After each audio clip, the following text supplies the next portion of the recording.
Slip రాసుకున్నాడు.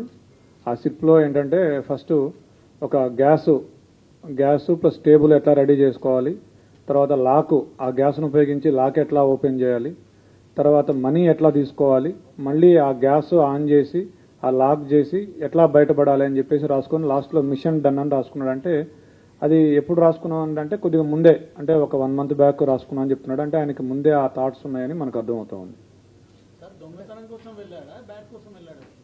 Bat దొంగతనం కోసం వెళ్ళాడు. లేదు, మనం ఎన్నిసార్లు అడిగినా మనీ గురించి చెప్పడం లేదు. నాకు ఆ బ్యాట్ యాక్చువల్గా ఏంటంటే డిసీజ్డ్ వాళ్ళ తమ్ముడు 6 years ఉంటాయి, ఈయన కలిసి క్రికెట్ ఆడేవాళ్ళు. ఆ బ్యాట్ ఈయనకి బాగా నచ్చింది, స్ట్రోక్ బాగా ఉంది, నాకు బాగా నచ్చింది, నాకు ఇవ్వు నేను కూడా ఆడుతా అంటే ఇచ్చేవాడు కదా పిల్లవాడు. సో దాంతో నేను ఎట్లయినా దాన్ని సొంతం చేసుకోవాలనే ఆలోచనతో 2-3 daysగా ప్లాన్ చేస్తున్నాను చెప్పాడు దానికోసం.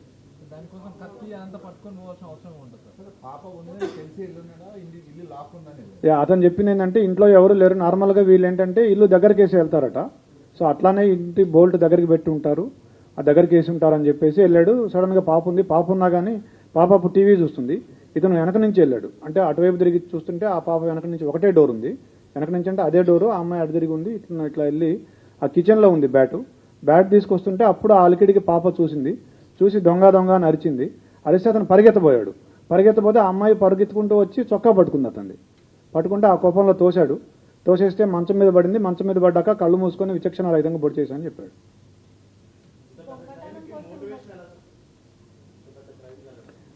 అతనికి బేసిక్గా ఈ ఓటీటీల్లో యూట్యూబ్లో ఈ క్రైమ్ థ్రిల్లర్స్, సస్పెన్స్ మిస్టరీలు చూసే అలవాటు బాగా ఎక్కువగా, దాదాపుగా ఒక 5-6 సంవత్సరాల నుంచి అదే పనిలో ఉన్నాడు. స్కూల్ కూడా ఎక్కువ వెళ్ళేవాడు కాదు, ఎప్పుడు ఏదో ఒక తన ఆలోచనలో తనుండి ఇలా ఊహించుకుంటూ ఉండేవాడు అతను.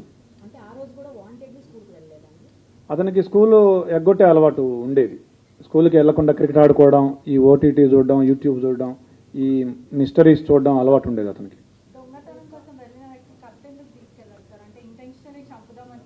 అతను ఎవరైనా చూస్తే వాళ్ళని బెదిరించి రావడం, తర్వాత దాడి చేయటం, ఈ 2 ఉద్దేశాలతో కత్తి తీసుకుపోయినాడు.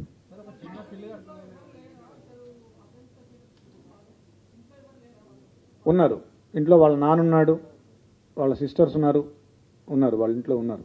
వాళ్ళ మదర్ లేదు కానీ మిగతా వాళ్ళు ఉన్నారు.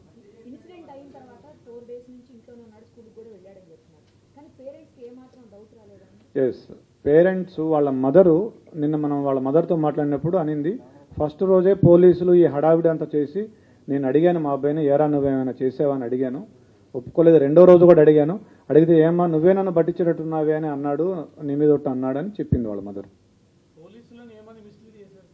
పోలీసుల్ని ఆ రోజు మేము ఫస్ట్ రోజే అతన్ని క్వశ్చన్ చేసాం, ఎందుకంటే రెండింటికి జస్ట్ 2 అడుగుల దూరం ఉంటుంది, ఆ ఇంటికి ఈ ఇంటికి పిట్టగోడకి. మేము క్వశ్చన్ చేసాం ఆ ఇంట్లో ఉన్న వాళ్ళని, 3rd, 4th floor, వీళ్ళు 4th floorలో ఉంటారు, 3rd floor నుంచి వెళ్ళొచ్చు. పోలీసులకి మాకేం చెప్పాడంటే ఆ రోజు నాకు 10:15 ఆ టయానికి డాడీ అని గట్టిగా అరుపులు వినిపించాయి అని చెప్పాడు.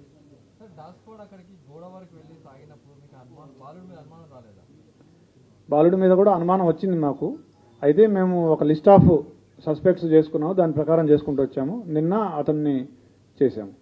తర్వాత మాకు ఇంకొక క్లూ కూడా వచ్చింది, ఒక పిల్లాడు కూడా సమాచారం ఇచ్చాడు.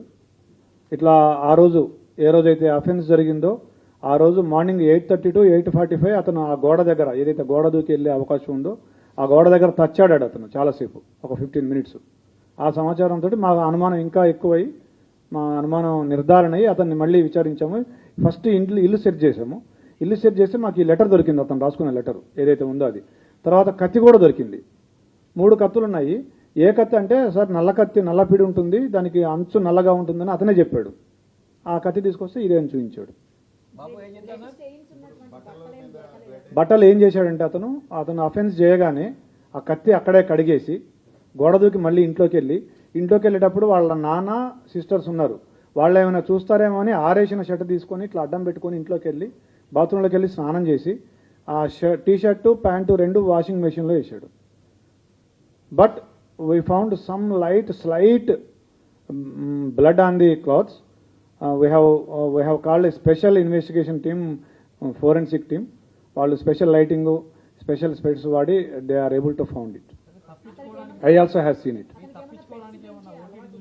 yes అతనికి ఒక కుందేలు ఉండేది, ఆ రోజు ఆ కుందేలు కూడా చనిపోయింది. 11:30కి మేము టైం లేని కూడా తీసుకున్నాం అతని మీద అనుమానం వచ్చాక. అతను 11:30కి బయటికి వెళ్ళాడు ఇంట్లోంచి. 11:30కి ఆ కుందేలుని తీసుకొని డాక్టర్ దగ్గరికి వెళ్తే ఆ కుందేలు చనిపోయింది ఆ రోజు. ఆ స్టోరీ కూడా మాకు చెప్పాడు. బాబు ఏజ్ ఎంత సార్? 14 years. ఫింగర్ ప్రింట్స్ ఇంకా మొన్న నిన్ననే జరిగింది, ఇంకా వీఆర్ మ్యాచింగ్ ఇట్. లేదు, మనకున్న సమాచారం మేరకు ఇంతవరకు అయితే ఏం లేదు. బట్ వాళ్ళ మదర్ చెప్పిన ఒక విషయం ఏంటంటే, అతను 2 months బ్యాక్ అతని దగ్గరికి ఒక ఫోన్ వచ్చింది, సెల్ ఫోన్. మేము డబ్బులు ఇవ్వలేదు, ఇతనికి ఎక్కడిది సెల్ ఫోన్ అంటే నేను కొనుక్కున్నా అని చెప్తున్నాడు. డబ్బులు ఎక్కడ ఉంటే చెప్పలేదు. అది వాళ్ళ మదర్ చెప్పిన విషయమే. సో దీన్ని బట్టి మీరు ఏమైనా అనుకోవచ్చు. తప్పించుకోవడానికి ఏమైనా వెబ్ సిరీస్ లో ఎక్కడైనా సీన్లు చూస్తాడా మనకి? ఎట్లా ఇంత ప్లాన్ 5 days మిస్లీడ్ చేయాలి? 5 days మిస్లీడ్ చేయడం అంటే ఫస్ట్ డే మిస్లీడ్ చేశాడు. మనం మనకి ఇప్పటివరకు టెక్ రాలేదు కాబట్టి మనం అందరినీ విచారించుకుంటూ వచ్చే క్రమంలో. So basically it's a very typical case wear మీకు లిమిటెడ్ సస్పెక్ట్స్ ఉన్నారు. బికాజ్ ఆ ఇల్లుకి ఒకే కెమెరా దాని ఆపోజిట్ ఉంది, దాంట్లో ఎవరు వెళ్ళినట్టు కానీ బయటకు వచ్చినట్టు ఆ టైంలో లేదు. So we had very limited number of suspects. Motive ఏం ప్రైమా ఫేసి ఏం మోటివ్ కనపడలేదు. సో ఈ idea that somebody side building నుంచి దూకి రావచ్చు అని అది కూడా ఫస్ట్ డే వచ్చింది. బట్ ఇలాంటి కేసెస్లో వేర్ మోటివ్ ఎక్కడ క్లియర్గా ఏం కనపడటం లేదు. అండ్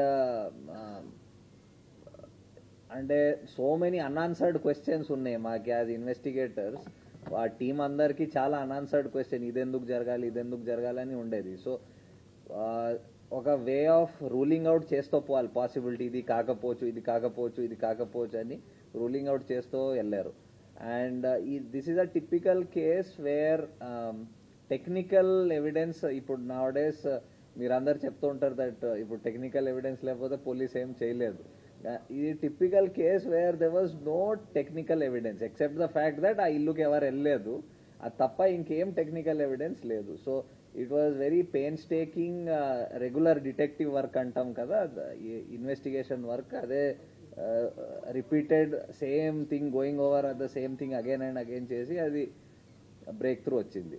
సో ఇమ్మీడియట్లీ మీకు ఎన్ని క్వశ్చన్స్ వచ్చినాయి, మాకు దానికంటే ఎక్కువ క్వశ్చన్స్ ఆ ఫస్ట్ డే వచ్చినాయి. బట్ ఆ క్వశ్చన్స్కి ఆన్సర్స్ ఇంత ఇమ్మీడియట్లీ ఏం రాలేదు. మీరు కూడా ఇప్పుడు చూస్తున్నారు, రీజన్ చూస్తే అలాంటి రీజన్ ఎవరికి స్ట్రైక్ కాదు, ఇలాంటి రీజన్ ఉండొచ్చని.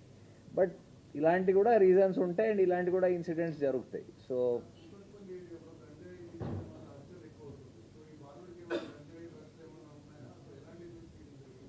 లేదండి, ఆ యాంగిల్ వెరిఫై చేసాము, అట్లాంటిది ఏమీ లేదు. I think the short report వచ్చింది which indicated the cause of death, అది వచ్చింది, అంతవరకు వచ్చింది. అది కూడా అడిగాము, ఇది రెండోసారి అని చెప్తున్నాడు. అంతకుముందు కూడా ఒకసారి వెళ్ళాను, ఇది రెండోసారి ఇట్లా వెళ్ళానని చెప్తున్నాడు. ఈ డిసీజ్డ్ తమ్ముడు ఎవరైతే ఉన్నారో సద్విన్ ఆ పిల్లాడు, అతను కూడా అడిగాము, అతను కూడా ఏం చెప్పట్లేదు మనకు.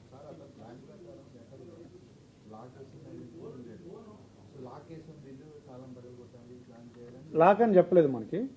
నార్మల్గా వీళ్ళు ఇది వేరే, ఆ లెటర్ ఈ దీనికి సంబంధించింది కాదు. ఆ అమ్మాయి చూడదు, ఆ బ్యాట్ తీసుకొని వెళ్ళిపోదాం అనుకున్నాడు అతను. ఆ అమ్మాయి ఇంకా చూడదు, ఆ బ్యాట్ తీసుకొని పరిగెత్తుకొని వెళ్ళిపోవచ్చు అనుకున్నాడు.